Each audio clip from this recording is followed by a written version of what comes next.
Good morning everyone, this is dqtattoos back with another video. This week, as you can see, I'm going to be doing another Amund Dietzel inspired design. This one is the Dietzel Girl. And this design is actually the one that first got me to know about Amund Dietzel, got me interested in his work. I actually saw a take on a Dietzel Girl by another tattoo artist named Scott Garrettson, and I'll post his Instagram for you to check out. But he did a really awesome one a while back that the front face was the regular Dietzel Girl, and then the back of her head was a, I want to say it was a skull or like a reaper, so it was combined. And I just thought that was one of the coolest designs I'd ever seen. And I didn't know what it was. He mentioned it was a Dietzel Girl, and I was thinking, I'm going to have to check this out. And I did, and that's how I found out about Amund Dietzel's work, and that's how I got to where I am today as far as that goes. So really enjoy Scott's work and of course Amund's work. So today this is what I'll be painting. Now I'm working with an oval frame, and I have these little this little matting that was pre-cut, but as you can see, doesn't leave a lot of space, so I decided to go without the matting today. And because of that, I'm not really going to be able to tape this down and get a border on it unless I want to try to tape like around the whole thing, and to me that just seems like it'd be a real pain. So just gonna do it like this today, no tape. Of course, making my wash. I've already got some paint on the palette, so I might as well make use of that. There's no real need to get out new paint for a wash every time because it's going to be diluted anyways, so might as well just make use of what you've got. So let's see how that looks. That looks pretty good. Probably gonna, well, yeah, that'll work because I'm just going to dilute it more on the paper anyways. So we'll get some of our water.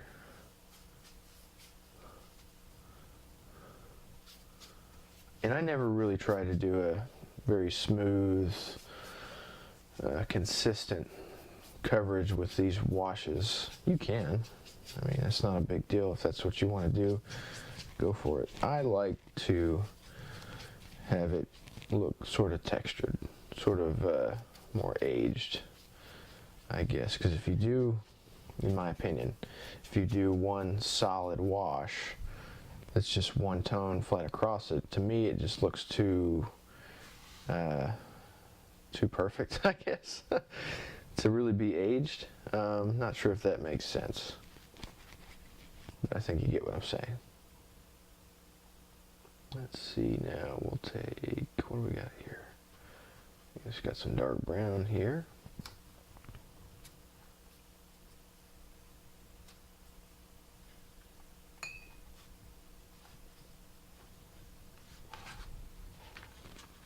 Of course, we can always tilt the paper.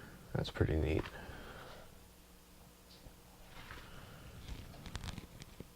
Yeah, I like that. Put some more on this side.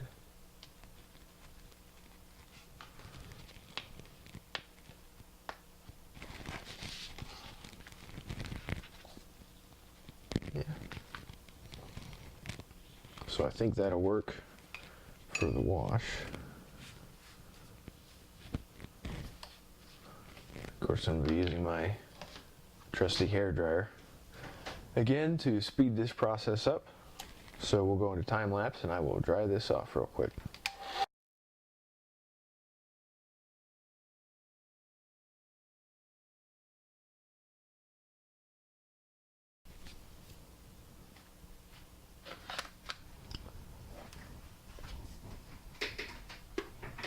Alright, so now you see one of the biggest reasons why I like to take my paper down before I do the washes.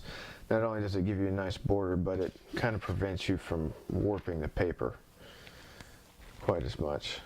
So we're going to go ahead and tape it down now. And the only reason I'm going to tape it down now is to kind of level out the paper so that way my ink doesn't run all over the place quite as bad. And since you don't have to worry about a border at this point, you can tape it wherever you want.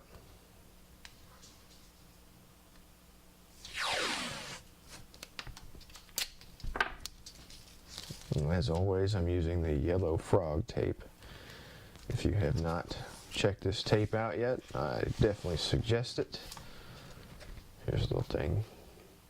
Frog tape. The reason why I like this so much is because it has been the least likely of all the tapes I've used to pull any of the paper off when you remove it.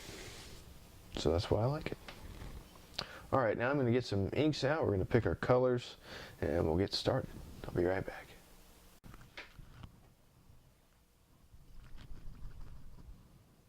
So I'm going to start with my carbon black. I always like to work dark to light. The other colors I have are Gamboge, Carmine, Payne's Gray, and Raw Sienna. So we'll see how that looks. Got my two brushes, Winsor Newton University Series 233. I've got a number 2 and a number 4. I like to use my smaller number 2 brush to do my direct ink, and then my bigger number 4 to blend it out. So there's a good amount of black in this one, so I'm going to go ahead and start the time lapse, and we'll be right back when I'm ready to do the next color.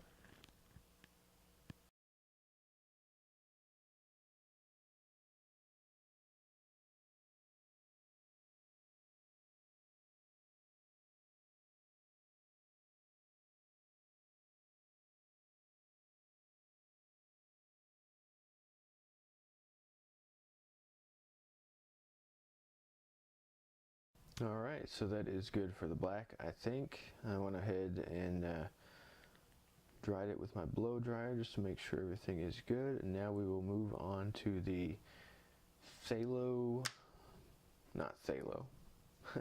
I do like phthalo blue and phthalo green, but actually I'm going to be using some Payne's Gray. And it's not so much a gray as it is a blue. Kind of a bluish gray color. That right there is Payne's Gray. So there it is, a little bit darker, undiluted. And then you pull it out, and of course it gets lighter. So it's a pretty cool bluish gray color. Mostly blue. I don't know why they call it gray. I'm sure there's a reason, maybe I need to find that out, but for now, I'll just go with it. Alright, so let's see here. Yeah, we'll go with that in here. You see right now that looks very dark, so definitely a good idea to have some water handy and to lighten that up, because good designs, and this doesn't just apply to tattooing, this is all kinds of different fields. Good designs have high levels of contrast. So if you put this really dark blue next to black, you're not going to have good contrast. And what's that going to do? That's going to make it so that you can't really tell the difference between them. Your eye will not be drawn to that area because it'll be less visually stimulating. Contrast is what gives it that stimulation. It's what makes your eyes move around. You see areas that are different from each other rather than areas that are the same.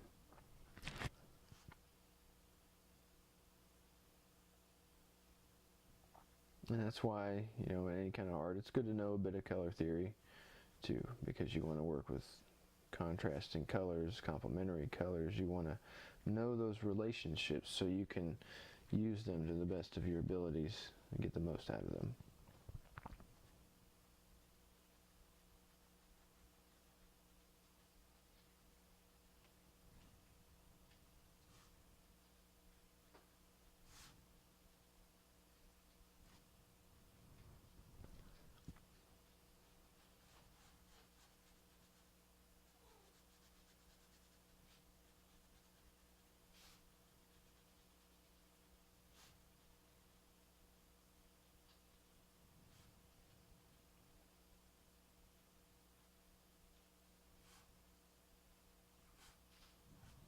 Alright, so I'm going to go into time lapse now and finish the Payne's Gray.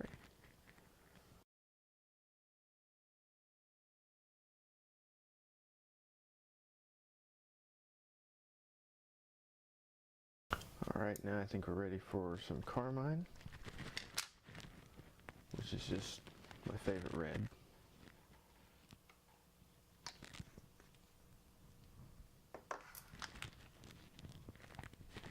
I think I'm going to do, of course I'm going to do these horns because they're typically red on a Dietzel Girl. Red lips, red collar. Yeah, I think that'll work. Yep, so here we go.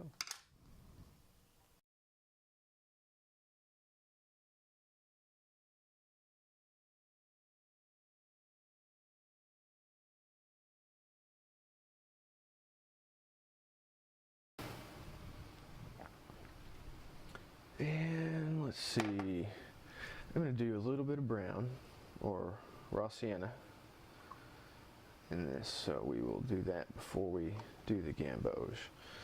And the only reason I'm going to do brown is to add a little bit of a flesh tone to the back of the neck, because looking at my reference, that is where that's at, so I'm just going to do a little bit of that.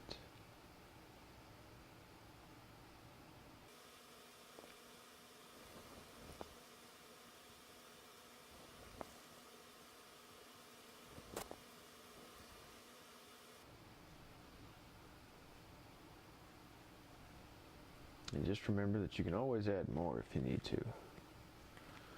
So, especially with doing skin tones, I like to go really light.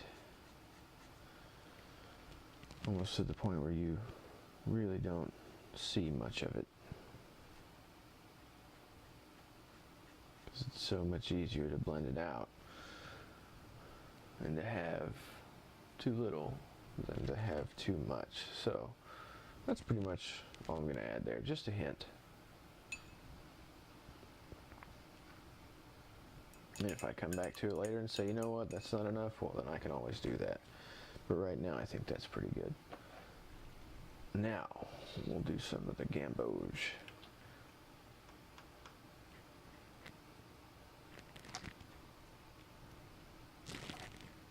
I'm going to switch to just using my number 4 brush for this one, because there's really not a whole lot of blending I'm going to do. When I use this color, I like to use it pretty much exactly as it is.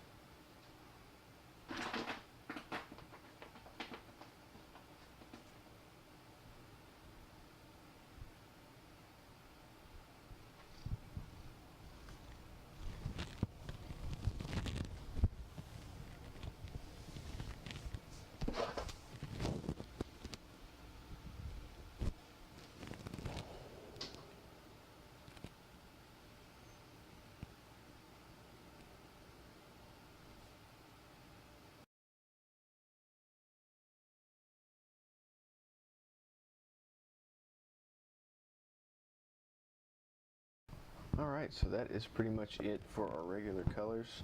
Now, still have the color of our eye left, and I don't really want to use any of the colors I've already used because, I mean, they're already pretty well in there, so I'm just going to take a little bit of this green that I've got on my palette. And I believe this is Viridian green. I could be wrong though. Looks like a mix of maybe a Viridian and a sap green. I'm just going to add a little bit there. Do a little blend. And I think that does it. So I'm going to dry it off.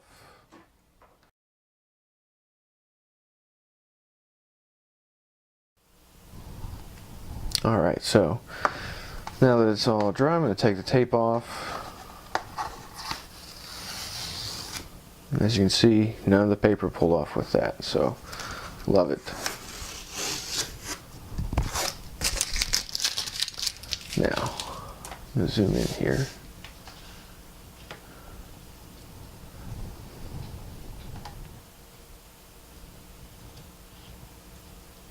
Get that focus a little bit better. Now I'm not sure that you can see it, but there's actually a little mistake on this. It's right there. A little piece where it went outside the line. So if that happens, it's not the end of the world. I'll show you a little trick. First, I need to get some clean water, so I'll be right back. Alright, so you're going to want some clean water, clean paper towel, and a clean brush. So clean your brush first. Make sure you've got no color left on it. Alright, now you're just going to wet the brush. And you want to make sure that the rest of your painting is dry when you do this, because if it's not, you're just going to be making the problem worse. And just go over the spot that you want to lift up. Get it wet for a bit. Move it around. And dab it with your paper towel. And as you're doing this, it's going to get lighter.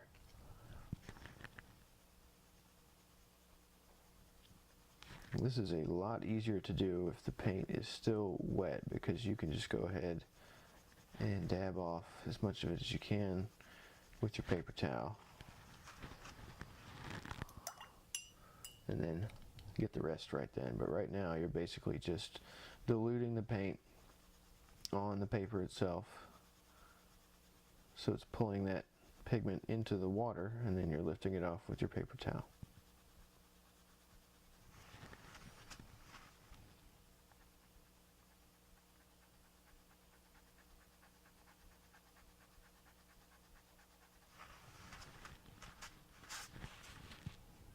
So there we go. I think that's good enough. It's not perfect, but it's much less noticeable.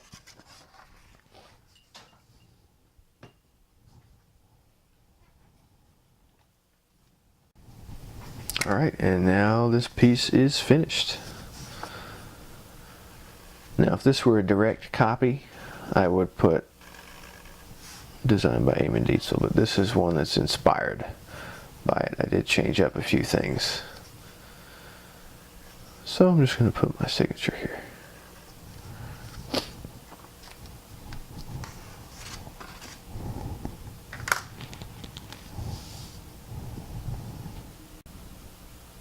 And there you have it, a finished Dietzel Girl inspired by the work of Amund Dietzel. If you like this video, please give it a thumbs up. If you know of any friends who might enjoy it, please share it with them. Don't forget to subscribe to my channel for weekly videos. I post them every Wednesday at 12 p.m. Eastern Standard Time. And don't forget to check out my Instagram at dqtattoos. Thank you for watching, and we'll see you next week.